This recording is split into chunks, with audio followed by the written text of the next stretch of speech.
Chapter 1. Remove limitations. There shouldn't be any limitations. It's about talent and the ability to do things. It's not about what your sex is or your race or anything else. Greg Popovich, 5-time NBA champion as a coach, 3-time NBA Coach of the Year, and current head coach of the San Antonio Spurs. So that was just a quote. For me, basketball was one of the first dispellers of the myth that my background or where I lived dictated the trajectory of my life. As a huge basketball fan growing up in a moderate to middle-class community located on the right outside the Philadelphia, Pennsylvania, I saw this collective of extraordinary talented and skilled individuals on television from October to June who looked like me, came from a similar, if not worse, background than I did, doing what they loved to do and earning a pretty handsome paycheck while doing it. None of them would be in that position had they believed that where they came from, what they lacked growing up, the color of their skin, or their background determined their ability to be successful. They would also not be in the positions they were had they listened to the words of doubters and naysayers. Jeremy Lin, Becky Hammon, Violet Palmer, and Giannis Antetokounmpo have all one thing in common. They refuse to use their background as an excuse and a limiting factor in the realization of their dreams, and as a result, in their own regard, they each defied the odds of the NBA. Jeremy Lin is the first American of Chinese or Taiwanese descent to play in the NBA.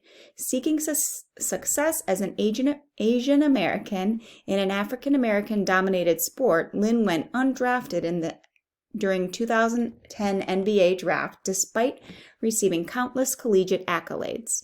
Lin, as well as other coaches and NBA personnel, speculate that him not being drafted was due to his Asian American heritage. Early in Lin's career, as if he wasn't riding a team's bench, then he was bouncing in and out of the league. Due to the uncertainty of his place in the NBA and the fact that he moved around so much, Lin routinely slept on his brother's couch and on the couches of his teammates. However, in 2012, while playing for the New York Knicks and making the most of an opportunity afforded to him due to injuries to key players on the team, Lin rose to international stardom for a brief period of time, renowned as Linsanity. Over a 26-game span, Lin averaged almost 18 points and 8 assists per game. Since then, he has maintained a steady job in the league as a contributing point guard on each team he plays for. Former WNBA star Becky Hammon broke gender barriers in 2014, becoming the first full-time salaried female coach in the history of the NBA when she accepted a job as an assistant coach on the San Antonio Spurs coaching staff. In 2015, she was elected to serve as the head coach of the Spurs Summer League team, becoming the first woman to be a head coach of an NBA Summer League team. That same summer, Hammon began the first female lead coach to win a summer league as well, after leading the Spurs to the championship. In the spring of 2018, she also became the first woman to interview for a head coaching job in the NBA. Violet Palmer also defied odds in the NBA. A former standout collegiate women's basketball player from Compton, California, Palmer worked her way up the officiating ranks to become the first woman to officiate in the NBA. She is recognized as the first female official in any major professional sport in the United States. In 2006, Palmer became the first woman to officiate an NBA playoff game, a task delegated only to high-performing referees, and in 2009, she officiated the NBA Finals, the first woman to do that as well. And then there's Giannis Antetokounmpo. The son of Nigerian immigrants, Antetokounmpo was born into poverty in Athens, Greece on December 6, 1994. With no citizenship documents from Nigeria or Greece, the family of 6 dwelled in small 2-room apartments, sleeping 3 to 4 to a bed at times. As a kid, Giannis and his older brother Thanasis would peddle goods on the street in order to make money so that their family could get by. Encouraged by his father to explore a possible career in basketball, Giannis began playing basketball in 2007. By 2012, he was playing in Greece's second-tier basketball league with his brother. Although the brothers were making more money than they were selling watches, bags, sunglasses, and other goods on the street, they weren't making enough to afford multiple pairs of sneakers and often had to share the same pair of sneakers during games. In 2013, after attracting the attention of the NBA scouts when game footage of him went viral, Giannis made himself eligible for the NBA draft at the age of 18. The Milwaukee Bucks selected him with the 15th pick in the 2013 NBA draft. Coming into the league as a tall, skinny, raw talent, Giannis had transformed his body, polished his game, and is now revered to as the Greek Freak.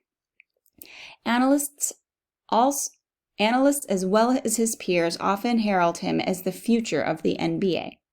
From the 2013-2014 NBA season to the 2017-2018 season, Giannis' output increased from 6.8 points, 4.4 rebounds, and 1.9 assists per game to 26.9 points, 10.0 rebounds, and 4.8 assists per game. He led the Bucks to the NBA playoffs in 2015, 2017, and 2018. He was selected as an NBA All-Star in 2017 and 2018.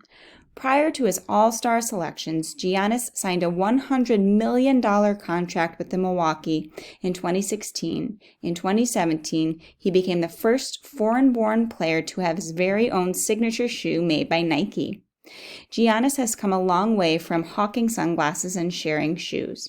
When you try to use your race, gender, age, or your socioeconomic standing as an excuse for why you're unable to do something, just think of these individuals and those like them who have defied odds to realize their dreams and make a better life for themselves and their families.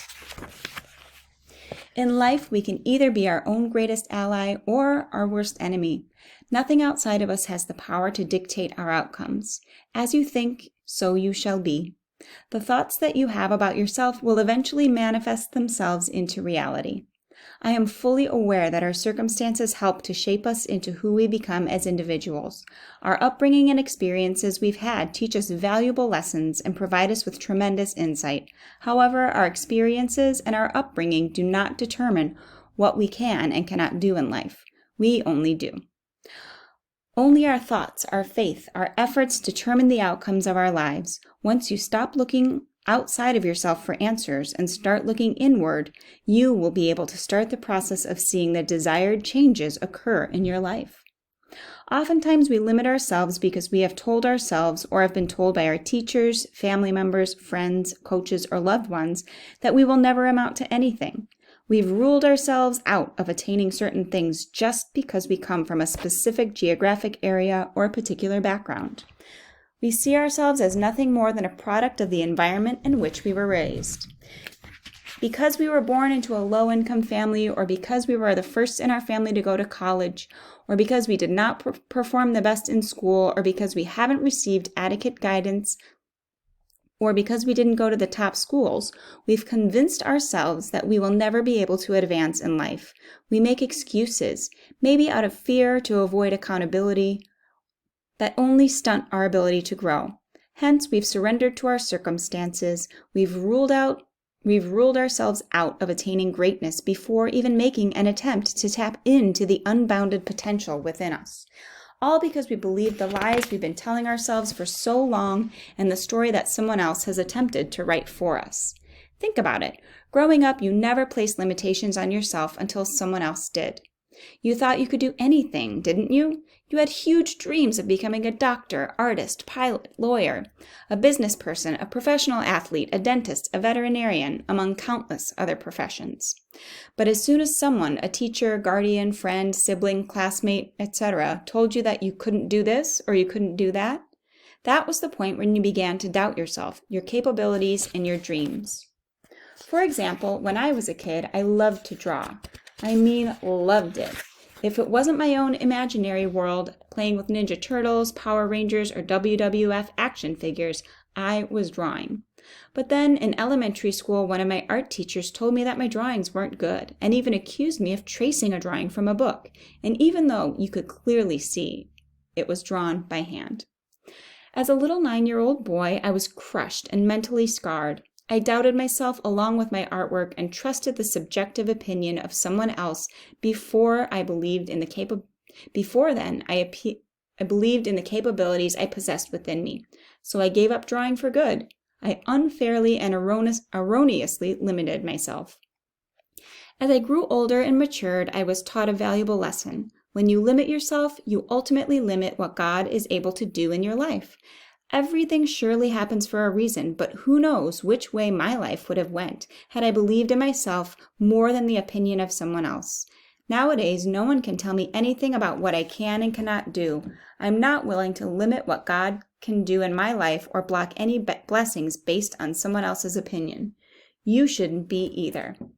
Imagine if Michael Jordan believed his coaches were right to cut him from varsity basketball team his sophomore year of high school. We may have never witnessed arguably the greatest basketball player to ever wear an NBA uniform. We would have missed out seeing MJ soar from the free throw line, lead the Bulls to 6 NBA titles, hit the game-winning shot in Game 6 of the 1998 NBA Finals, or last but not least, see him and the rest of the Looney Tunes bunch defeat the Monstars in Space Jam. Say what you want about the movie, but Space Jam is a classic and a relic of my childhood. Michael Jordan is just one example, but you could think about the people, athletes and non-athletes, who you admire or look up to. What if these impactful individuals gave up on their dreams or their passions based on the opinions and disapproval of others? They would have never reached their full potential, would not have become the individuals they always aspired to be, nor would they be the people who inspire you more with your life. Inspire you to do more with your life. Don't downgrade your dreams to fit someone else's reality. What you accomplish in life is a direct result of your actions, thoughts, and your perception of yourself. You are within arm's reach of attaining the life you want to live. However, you have to be willing to extend beyond the limitations you've placed on yourself and the limitations others have placed on you. You and only you are the sole decision maker in what your story is going to be. When you change how you view yourself, you will then be able to change the course of your life. Take some time for reflection. Visualize the experience you want for yourself in profound detail. Write down your goals and aspirations. Print out pictures of what you want and put them on a vision board for you to reflect on daily. Develop affirmations or positive statements about yourself and recite them every day. See yourself in your desired state of dwelling and believe that it's possible to attain it. Sometimes we get in our own way, especially when we believe we do not have the power to change our conditions. This error in thinking must be eliminated if you are to live your best life. Make the commitment to work for what it is that you want in order to make a new and improved story that you tell yourself, and that one you replay over and over in your head, a reality. Another action that's important to carry out while pursuing your best life is guarding your speech. Proverbs 18:21 NIV states, "The tongue has the power of life and death. Be mindful to never speak of yourself in a negative or discouraging way. Only speak life into yourself about how you're advancing on your way to living your best life. At some point, you are going to have to make the choice between the life you've grown accustomed to and the life you want to live. Truly believe without a shadow of a doubt that what you want can and will come to fruition. See yourself where you want to be and hold tightly onto that vision with everything you've got.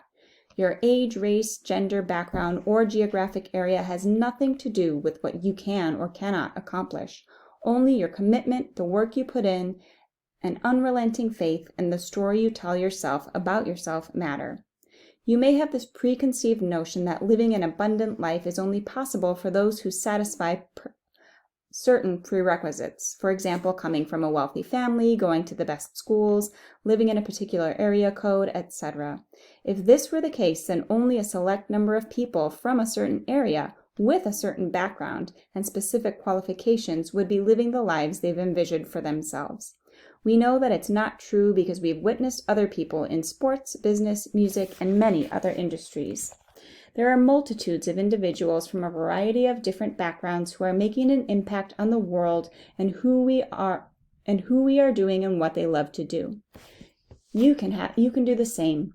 Don't let your history, a false narrative, unfavorable circumstance dictate your outcomes. Take control of your life. Dispel the myth that your background determines your outcomes. Believe in yourself even when others don't believe in you. Cease living your life according to the rules that someone else said you must abide by because of his or her inability to see their own potential for greatness. Because honestly, that's really what it comes down to when others